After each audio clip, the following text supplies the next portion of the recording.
Je vais vous parler de santé, pas simplement de cette pandémie dont on peut voir quand même que le nombre d'hospitalisés commence à diminuer et que le nombre de cas contacts diminue également.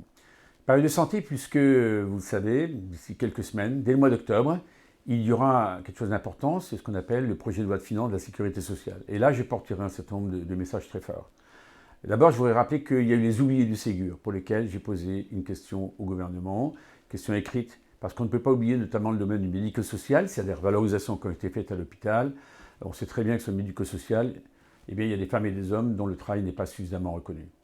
Dire aussi que dans ce budget de la sécurité sociale, il y aura quoi? Il y aura naturellement la fameuse 5e branche. C'est vrai que le cadre est créé, mais les financements ne sont toujours pas là.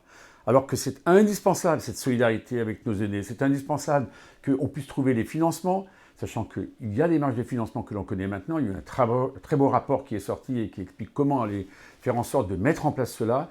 Il faut également parler des soins palliatifs, parce qu'on sait qu'ils sont sous-dimensionnés dans ce pays, et c'est vraiment extraordinairement important d'apporter une réponse positive à cela. Et puis, naturellement, entre l'hôpital et la médecine de ville, on voit encore que, un peu si je prends l'image sportive, puisque nous sortons des Jeux paralympiques, c'est comme s'il y avait deux couloirs complètement séparés, plus encore que par le passé, ils doivent travailler ensemble.